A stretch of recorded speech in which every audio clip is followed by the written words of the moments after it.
श्रीमती दिल के ताज को सरताज कहते हैं, दिल के ताज को सरताज कहते हैं। जिनको मैं मंगलाचरण के लिए बुला रहा हूँ उन्हें इस मंच का ताज कहते हैं और मंगल में मंगलाचरण के लिए बुला रहा हूँ श्रीमती आयुष जैन जो इस देश की शान होते हैं।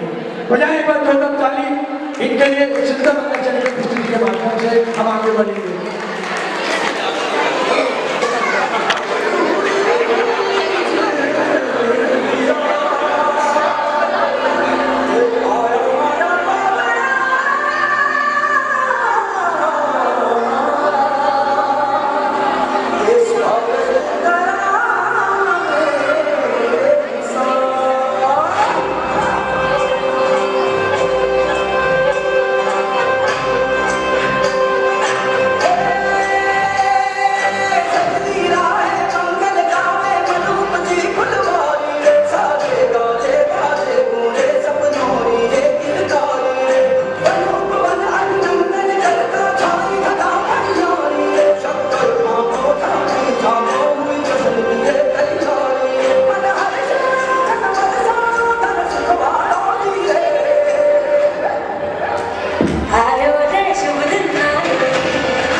विपुलाचल पर्वत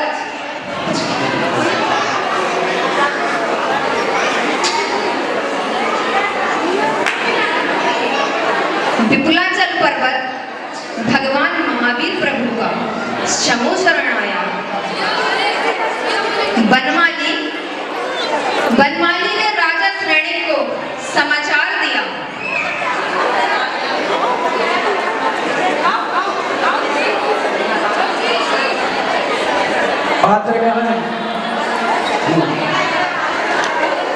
बजाय को तारीफ के लिए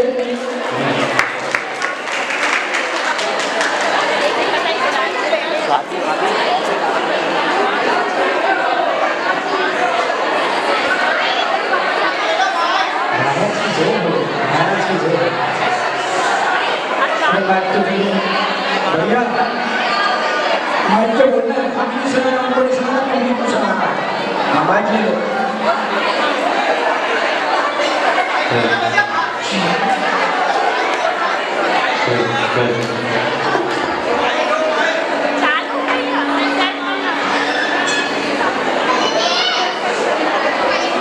बनमाली ने राजा श्रेणी को समाचार दिया।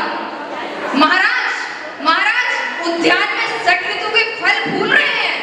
ऐसा महान अतिशय प्रभु का समुद्र विपुलाचल पर्वत पर आया है। राजा श्रेणी खुशी से भरकर अपने सिंहासन से उतरकर 7 कदम आगे चलते हैं, प्रभु को नमस्कार करते हैं, प्रजा को सूचित करते हैं। प्रभु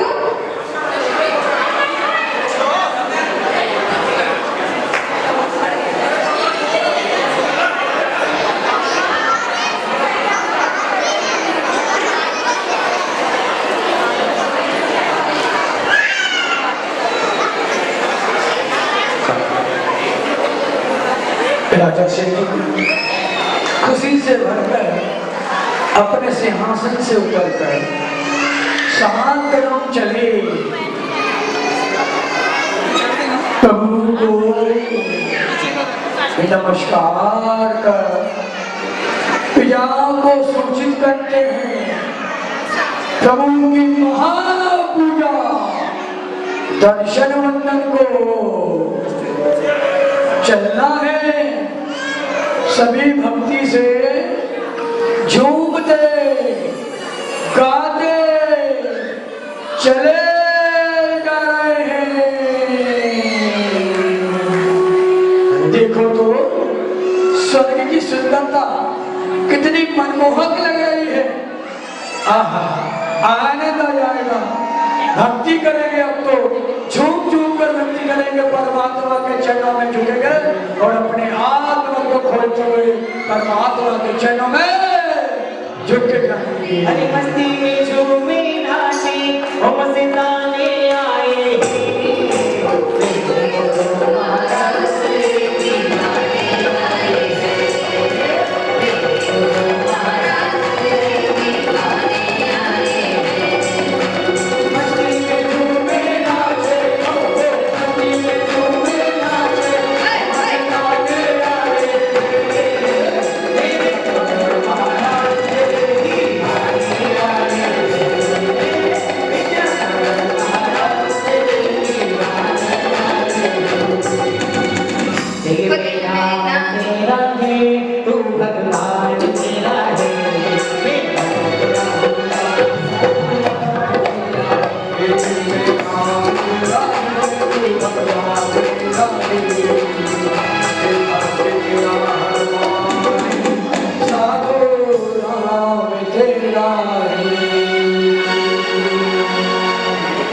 भगवान की महापूजा के उपरांत प्रभु को साष्टांग नमस्कार कर राजा श्रेणी श्रोता की पंक्ति में खड़े होकर प्रभु से 60,000 प्रश्न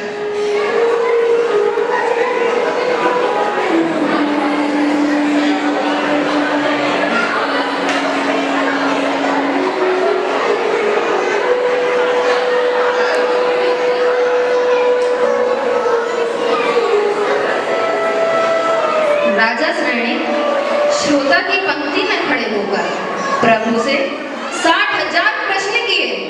उसमें एक प्रश्न किया, हे भगवान, इस संसार में सभी संसारी प्राणी पार्थ प्रभु का गुणगान भक्ति जन जन के मानस पर चिन्हित है और उनके उपासक भी घर घर में हैं, जबकि उनसे पहले 22 तीर्थंकर भी हुए, पर उनकी उपासक इतने कम क्यों प्रभु? आप हमारी जिज्ञासा का समाधान करें।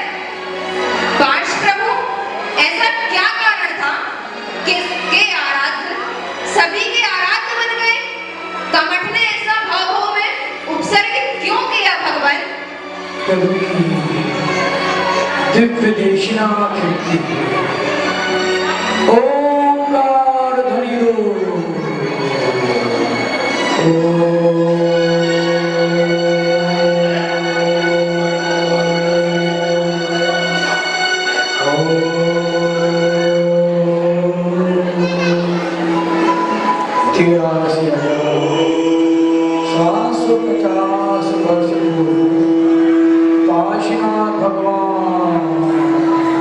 इस धरती पर 100 वर्ष की आयु लेकर अवतरित हुए।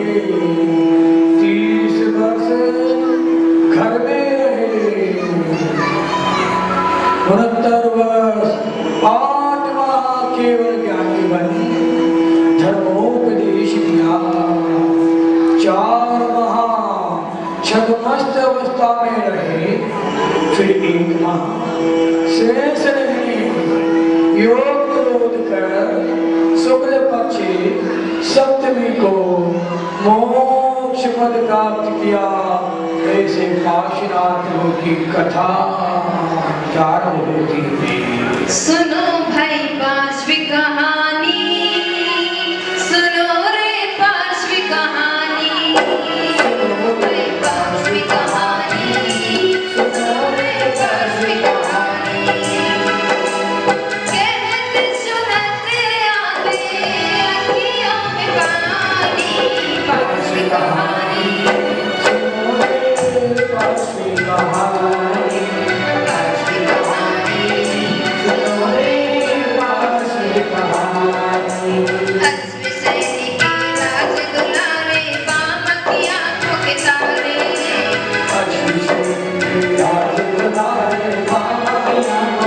ये उम्र बस के सूरज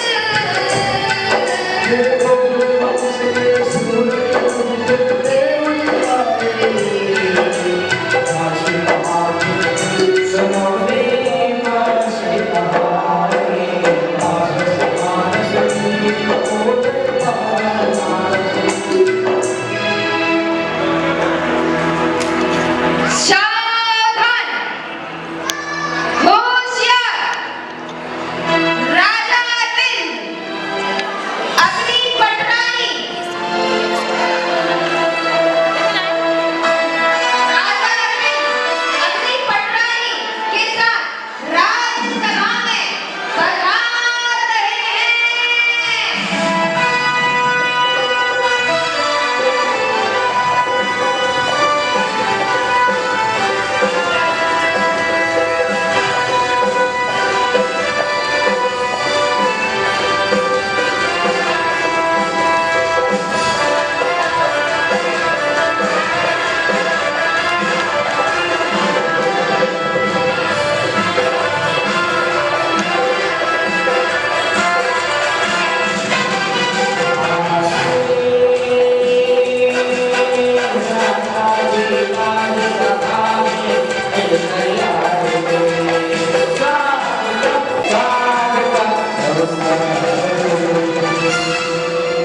मंत्री महोदय, राजा सिंहासन में विराजमान हो गए, एक सुंदर नर्तकी को लेके आए और यहाँ भक्ति नृत्य प्रकट रहे हैं।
राजा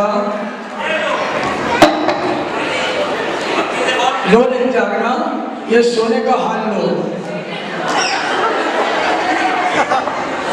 हम आपकी भक्ति नृत्य से बहुत प्रसन्न हुए हैं। आपने बहुत अच्छा भक्ति नृत्य करा, आपको अच्छा लगा तो बजाओ ताली, नहीं लगा तो कोई बात नहीं।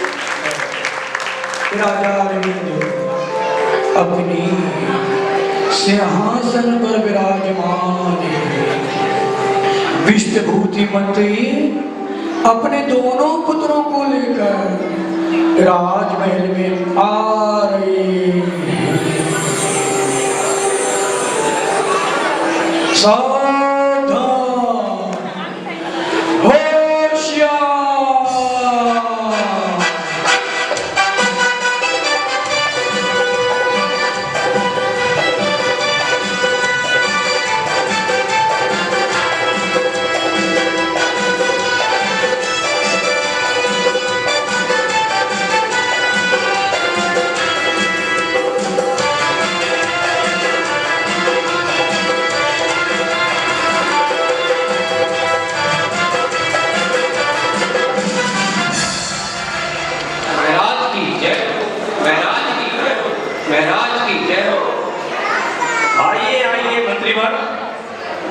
अचानक राय दरबार में अपने दोनों पुत्रों के साथ? क्या बात है? कोई समस्या है या कोई चिंता है? नहीं महाराज, कोई चिंता नहीं। नहीं महाराज, कोई परेशानी नहीं। फिर मंत्रीवर, मैं आपके चेहरे पर ये चिंता की लकीरें क्यों देख रहा हूँ? महाराज, आपके शासनकाल में मुझे कोई चिंता नहीं है, फिर भी परंतु परंतु परंतु किंतु क्या मंत्रीवर? शीघ्र कहें। महाराज, मैंने आज सुबह अपने सर पर सफेद बाल देखा और मुझे वैराग उत्पन्न हो गया है। महाराज, मैं शीघ्र दीक्षा लेने की आज्ञा चाहता हूँ। अरे मंत्रीवर, ये तो बहुत ही अच्छी बात है। ये भव्य जीवों की निशानी है। आपको वैराग उमड़ा, लेकिन मेरा आपसे एक निवेदन है, अभी आपके रहने से हमारे राज्य की संपूर्ण कुशलता पूर्वक चल रहा है। मैं आपसे निवेदन करता हूँ, अभी कुछ समय और ठहर जाएं, मैं भी आपके साथ दीक्षा लेने चलूंगा। नहीं महाराज, शासन तो कोई भी देख लेगा महाराज। वैराग्य की ये जो घड़ी आई है, इसे मैं नहीं त्याग सकता। अविलंब मुझे जाना होगा। महाराज, आज्ञा दीजिए। ठीक है मंत्रीवर, जब आपको इस वैराग्य के भाव हो गए हैं तो मैं मोक्ष मार्ग में बाधा नहीं बनूंगा। राज्य तो कोई दूसरा भी संभाल लेगा, मंत्री तो दूसरे ही में जाएंगे, लेकिन जो वैराग का भाव आज आपके अंदर उमड़ रहा है, पता नहीं समय आप कितना है किसी के पास, कुछ नहीं कह सकते। इसलिए मैं आपको रोकूंगा नहीं। आप चलिए और मैं भी अपने राज्य की बागडोर किसी को सौंप कर आपके पीछे पीछे आता हूँ। महाराज, मेरा एक निवेदन है, मेरे दोनों पुत्रों को मैं आपके तरफ से छोड़ के जा रहा हूँ। इनका ध्यान आपको ही रखना है महाराज। आप निश्चित रहें मंत्रीवर, आपके दोनों पुत्र यहाँ सकुशल रहेंगे। आप अपना मोक्ष मार्ग प्रशस्त कीजिए। आपके वैराग्य भाव की बहुत बहुत अनुमोदना। आपके वैराग्य भाव की बहुत बहुत अनुमोदना मंत्रीवर। बहुत बहुत अनुमोदना। आयुष्मान भव पुत्रों, जैसा शासनकाल मैंने अपने समस्त काल में चलाया है और राष्ट्रभक्ति की है, वैसे ही तुम दोनों को मिलकर राष्ट्र की सेवा करना है। यही ध्यान रखना है। जीवन के किसी भी वैराग उमड़ सकता है। संसार में रह के प्राणी संसार जीवन के किसी भी पल में वैराग उमड़ सकता है। संसार में रहकर प्राणी संसार को रच सकता है।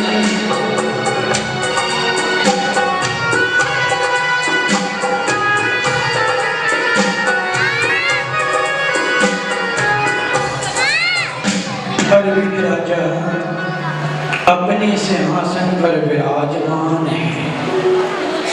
कमटो मरुभूति में से मरुभूति को मंत्री पद में नियुक्त करने के लिए पुरोहित को बुलाकर कहते हैं,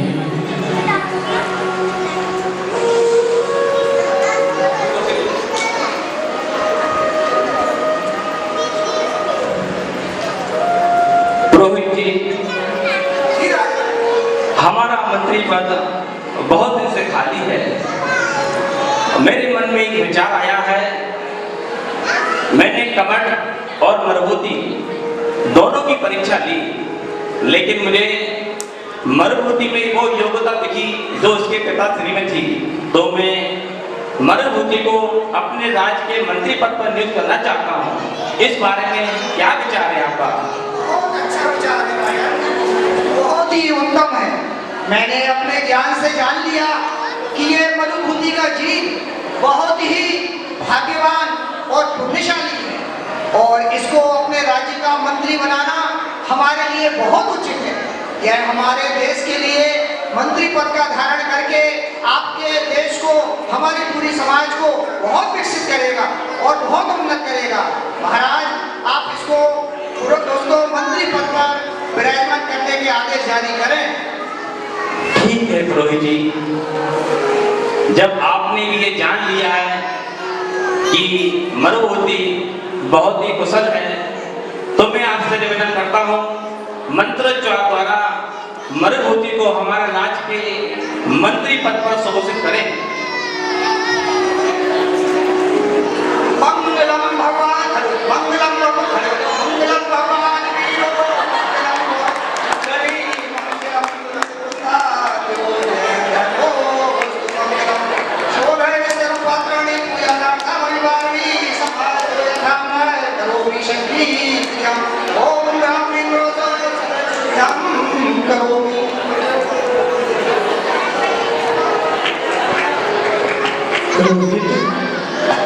मान सम्मान के साथ मरुभूति को मंत्री पद देते हैं, जिससे कमट दुखी होकर घर से दूर चला जाता है।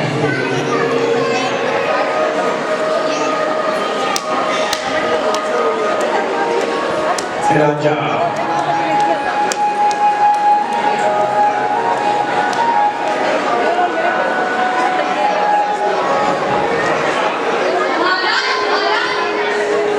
क्या हुआ सैनिक, इतने घबराए हुए क्यों हो? महाराज, हमारे राज्य पर आक्रमण हुआ है। क्या हमारे राज्य पर आक्रमण? मंत्रीवर मरुभूति, आप सुन रहे हैं ना? हमारे राज्य पर वज्रसुर ने आक्रमण कर दिया है। जी महाराज, उस दुष्ट की इतनी हिम्मत कि हमारे जैसे सशक्त राज्य पे आक्रमण कर सके। मंत्रीवर, आप कुछ समय राज्य को संभालिए, मैं जाता हूँ और उस युद्ध को जीतकर शीघ्र ही विजय श्री लेकर लौटता हूँ। नहीं राजन, आप राज्य संभाले, ये बंदा ही उसके लिए काफी है। मंत्रीवर, मुझे आपके सामर्थ्य पर पूरा भरोसा है,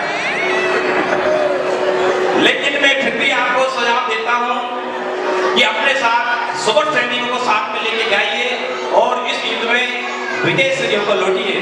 जो आज्ञा महाराज। सैनिकों, मंत्री के साथ सभी लोग जाएं।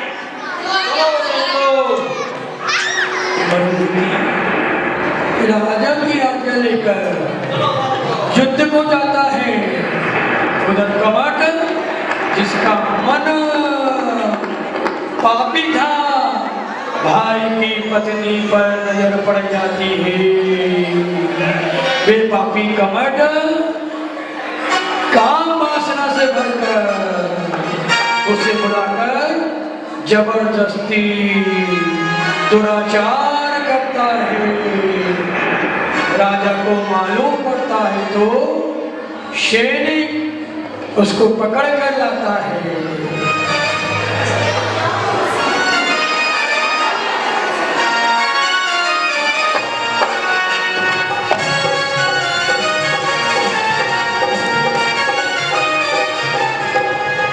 सैनिकों, ये मैं क्या सुन रहा हूं?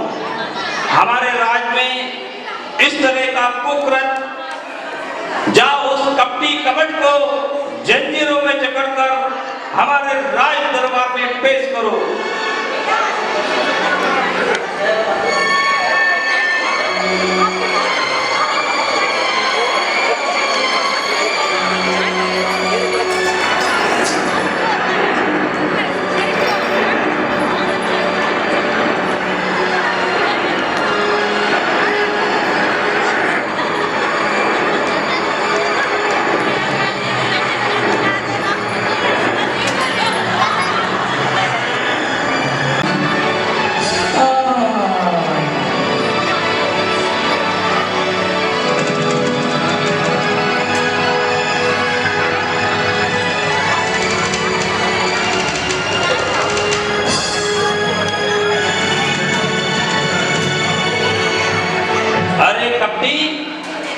कमट, तूने ये क्या किया? तूने न सिर्फ अपने परिवार को बल्कि हमारे राज्य को कलंकित किया है। मैं तुझे इस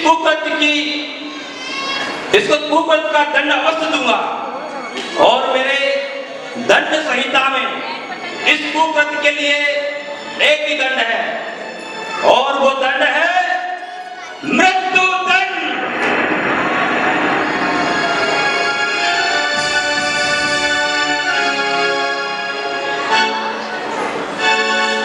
महाराज, कृपया इस मृत्युदंड की अवसर पर एक बार अवश्य विचार कर लें। मरुभूति जी आएंगे तब आप उनको क्या उत्तर देंगे?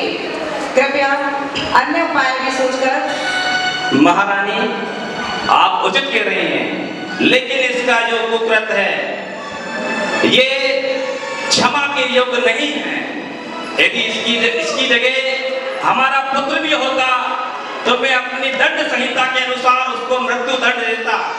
इसलिए मैं अपनी दंड संहिता को नहीं बदल सकता। राजन, कृपया पुनः विचार करें, एक बार विचार करें।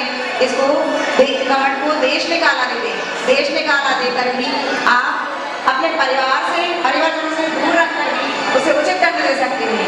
परिजनों से दूर रखना भी मृत्युदंड के बराबर है। कृपया पुनः विचार करें। हाँ महारानी, मुझे भी बस इसी बात की चिंता है कि जब मरुभूति आएगा मैं उसको क्या जवाब दूंगा।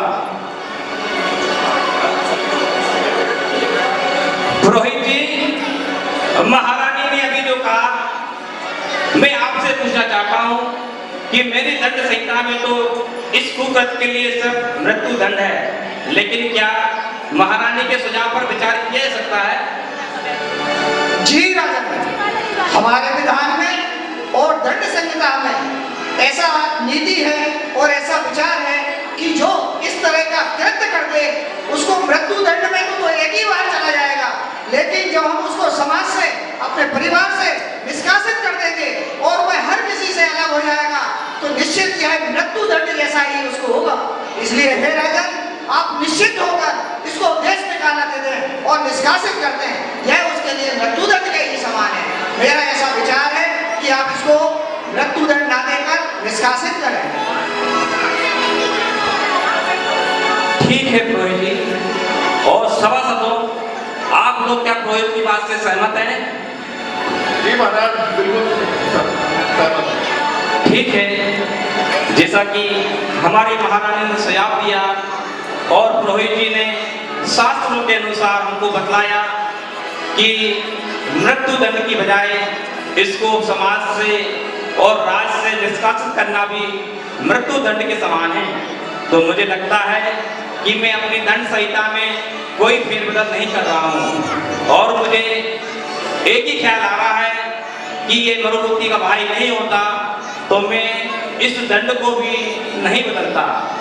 सैनिकों, इस नीच, कपटी, पापी, कुकृत्य करने वाले कमट को गधे पर बिठाकर मुंह काला कर हमारे राज्य के सीमा से बाहर खदेड़ कराओ। तुम्हारा अपराध क्षमा के योग्य नहीं है कमट, और अपना चेहरा कभी मत दिखाना। ले जाओ इसको। कमट दुखी होकर भूतारण्य वन में तपसी आश्रम पहुंचता है और दीक्षा लेकर पंच अग्नि तप करने लगता है। अभी चल रहा है ना ये मरुभूति इसमें टाइमर नहीं है। युद्ध में विजयश्री होकर आता है।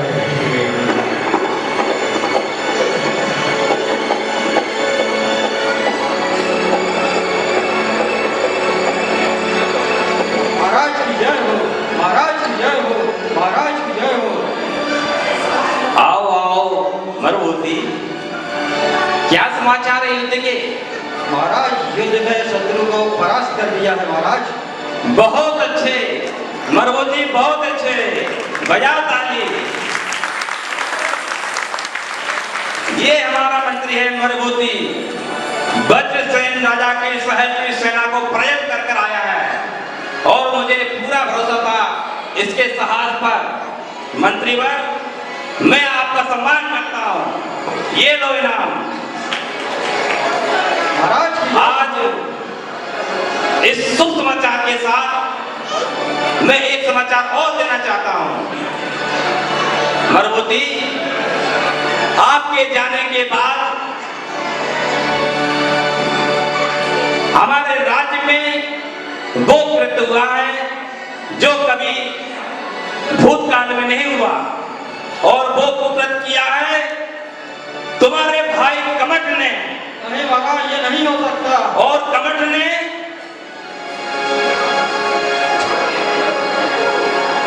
और इस प्रकार उसको हमने उसको देश निकाला दे दिया है। महाराज ये नहीं हो सकता। महाराज मैंने पिताजी को वचन दिया था, मैं उसे वनवास के लिए नहीं भेज सकता। महाराज मरबूती, तुम नहीं जानते, जितने तुम सज्जन हो उतना ही तुम्हारा भाई कपटी है। ये बिल्कुल वैसे ही है जैसे कि एक ही परिवार में विष और अमृत दोनों का संयोग हो गया है। महाराज मगर मेरे भाई को आपको क्षमा करना पड़ेगा। महाराज नहीं मरबूती, हम अपनी दंड संहिता के अनुसार दंड देते हैं, और उसमें फिर हम यह नहीं देखते कि वो तुम्हारा भाई है या मेरा पुत्र है। उसको हमने जो सजा दी है वो हम बदल नहीं सकते। महाराज आपने मेरे पिताजी को भी वचन दिया था महाराज, और मैं भी अपने वचन से बना हुआ हूँ। मुझे भाई को वापस लाना पड़ेगा। महाराज मरबूती, मैं तुम्हें सलाह देता हूँ, उस नीच कपटी को भूल जाओ। वो तुम्हारे भाई कहलाने योग्य नहीं है। महाराज मुझे उसे लाना ही पड़ेगा। महाराज तो ठीक है मरबूती, जैसी तुम्हारी इच्छा, लेकिन मेरा मन अभी भी कहता है तुम उस कपटी के पास ना जाओ। महाराज मैं एक बार जाऊंगा, आप आज्ञा दें महाराज। ठीक है मंत्रीवर, जैसी आपकी इच्छा। मरबूती राजा से आज्ञा ली, दूतारण्य पर्वत की ओर खोजते खोजते खोजते खोजते ढूंढते ढूंढते वहाँ पर पहुँचे। वहाँ बहुत तपसी तप कर रहे थे। कोई वृक्ष पर लगे थे, कोई मिट्टी के अंदर बैठे थे। तभी सामने देखा भाई कमट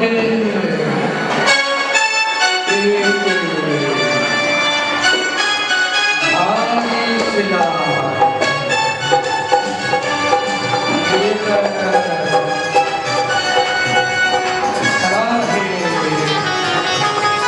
ये दृश्य देखते हुए विचार करता है।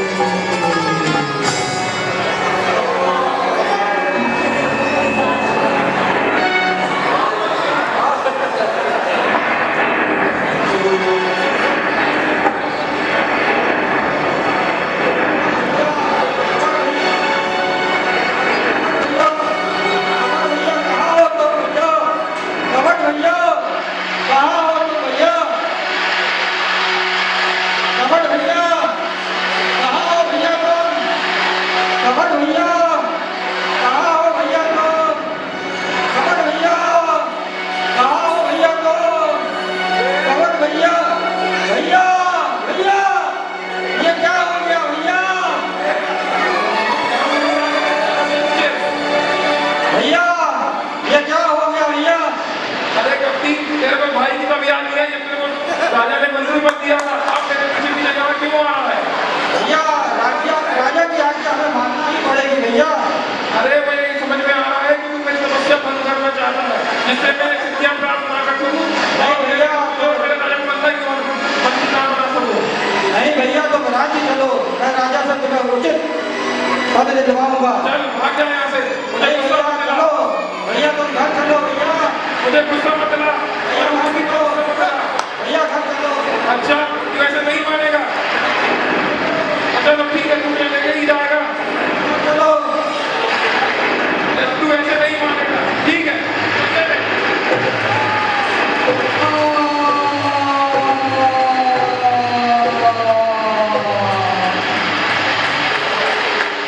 मरुभूति का मरण हो जाता है। वह आतरोध परिणाम के कारण चिरंजीवी का बंद कर हाथी हो जाता है। घने जंगल में भ्रमण करता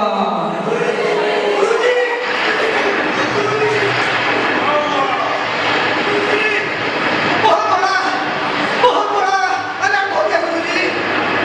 गुरुजी बहुत अनर्थ हो गया। गुरुजी बचा लो, बहुत अनर्थ हो गया गुरुजी। गुरुजी मेरे से कहना नहीं बनना हूँ। गुरुजी वो कमर कमर कमर कमर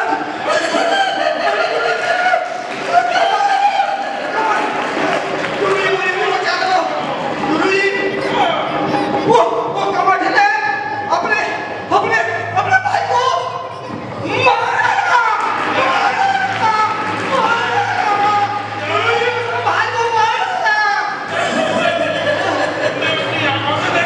जी गुरुजी वो मारुदेवी वो मारुति वो अपने भाई के पास गया था क्षमा मांगने और राजा के पास लेने, लेकिन उसने एक नहीं सुनी। उसने उसको करके अपनी शरण दी, फिर भी तुमको एक सुधरने का मौका दिया, मगर तुम नहीं सुधरे, तुम विश्वास के पात्र नहीं हो। तुमने अपने एक समान भाई का वध कर दिया। इतने निर्लज हो तुम, तुम्हारे लिए मेरे आश्रम में कोई जगह नहीं, पापी हो तुम। सजा दो इसको, सजा दो, सजा आप सजा दो इसको। मुझे माफ कर दीजिए गुरुजी। नहीं, तुम जैसे पापी के लिए मेरे आश्रम में कोई जगह नहीं है। निकल जाओ मेरे आश्रम से, दूर हो जाओ मेरी नजरों से। चलो चलो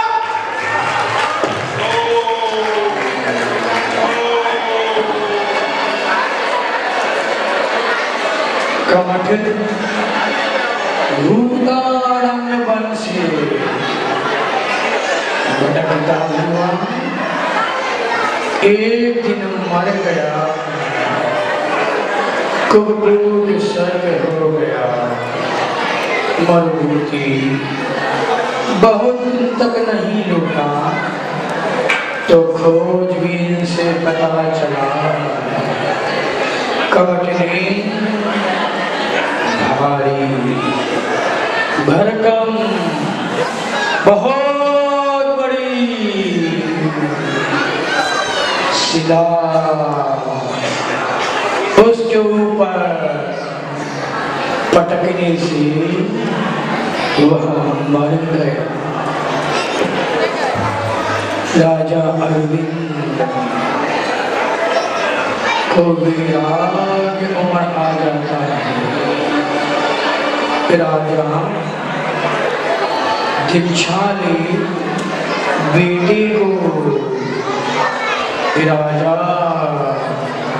के पद से घोषित करके स्वयं समेत शिखर की यात्रा पर निकले। रात होने पर ध्यान में बैठ गए।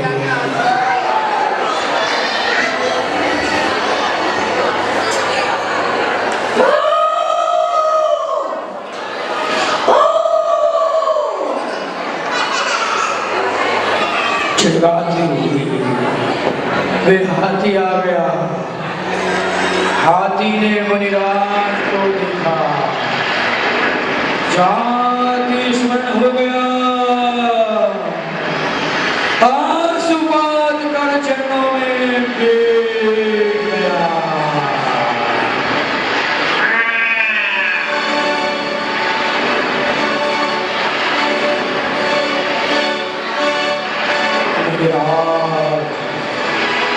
ध्यान में बैठे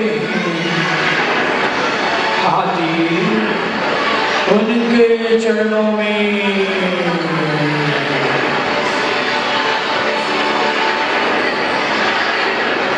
पहुंचता है।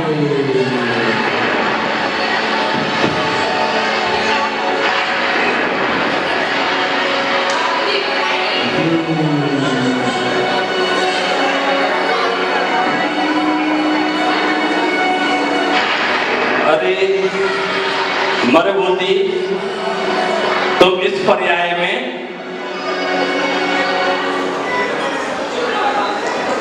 मैंने तुमसे मना किया था मरुभूति कि तुम उस पापी कमट के पास मत जाओ। देखो, आज रौद्र परिणामों से तुम्हारी मृत्यु हुई और आज इस त्रियंज योनि में तुमको जन्म लेना पड़ा। महाराज क्या हुआ है महाराज? शांत हो जाओ मरुभूति, शांत हो जाओ। मैं जो उपाय बता रहा हूं उसका तुम पालन करो। तुम पांचों पापों का त्याग करो, 12 व्रतों को अंगीकार करो और कमट के साथ जो तुम्हारा बैर था उसको भूल जाओ, तुम्हारा कल्याण होगा।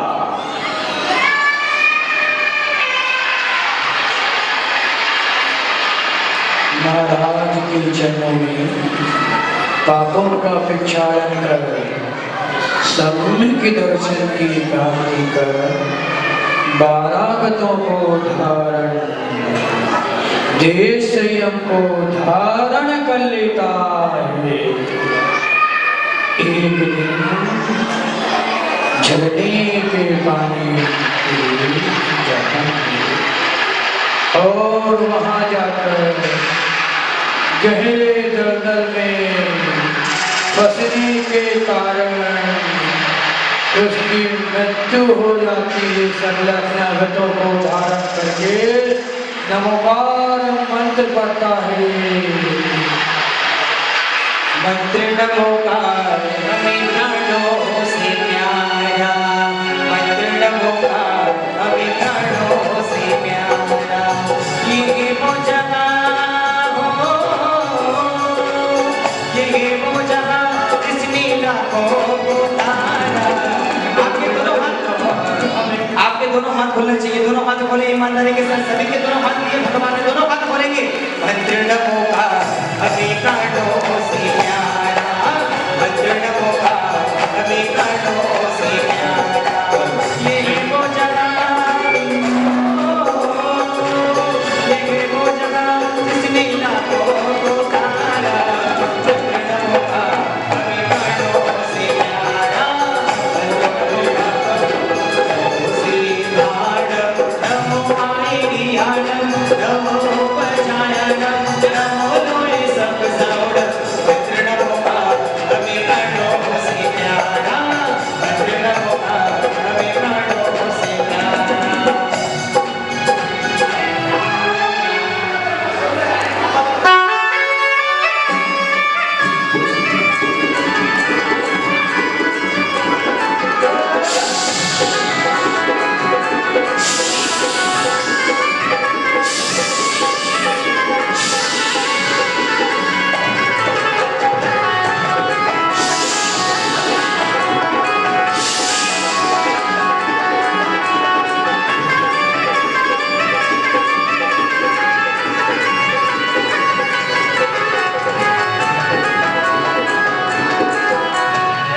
हाथी मरकर 12वें स्वर्ग की शशि तब देर होता है। 16 सागर की आयु अवधि ज्ञान से